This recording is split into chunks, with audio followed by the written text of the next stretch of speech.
Hey y'all, welcome back to Rollin' Pin Recipes.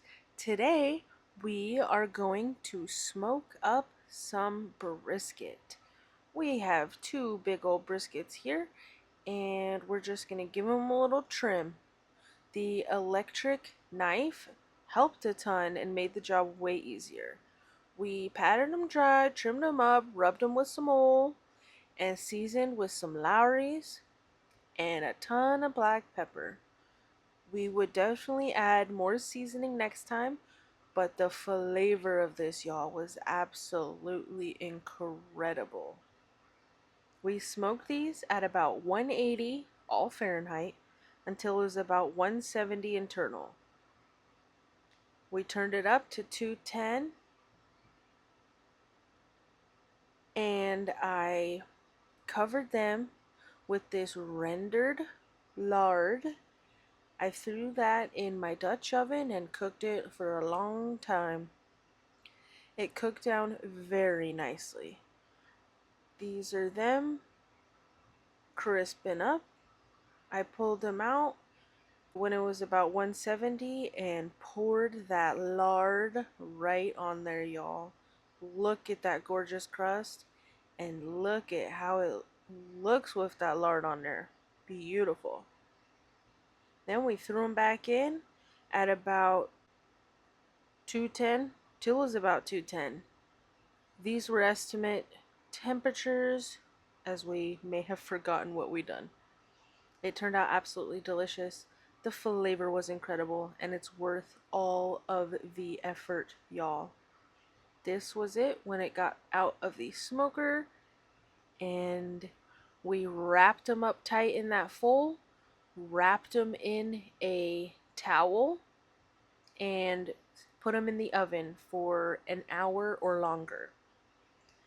Some of it was sliced up, some of it I chopped up a little bit, and some of it was shredded. You'll see it when I'm making up the sandwich.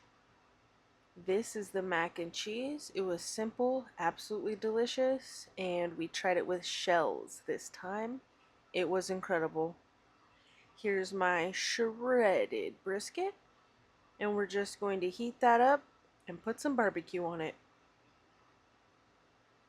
This homemade mac and cheese can be found on our channel. We have multiple variations and videos. I've tried it with sourdough. Absolutely delicious, y'all.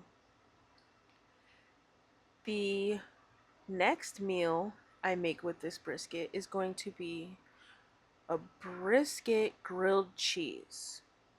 It was okay. We don't get the hype and it's not our favorite. The flavors just take over and the brisket gets lost. Now, this is a homemade sourdough loaf. You can also find the recipe and process on our channel. Join us and follow us along if you want to check out more recipes. I just heat up the brisket in the skillet, set it aside, and put some barbecue on there, y'all. So delicious. Sweet baby rays, y'all. We put a little American cheese, and I put a little provolone. It's a little exotic for my family, but the flavors were just too much. The brisket, the barbecue, the American cheese, the provolone cheese. Beautiful, but we prefer a pulled barbecue sandwich. Give this video a like, comment down below what you think, share it with your family and friends, and subscribe for more if you enjoyed. We appreciate y'all for joining us in our kitchen. We hope you can get some dinner inspo, and we really love cooking and hope you join us. Homemade sourdough sandy, y'all. Absolutely incredible. Have a great day, y'all. Cheers and bon appetit. See you soon. Thanks for watching.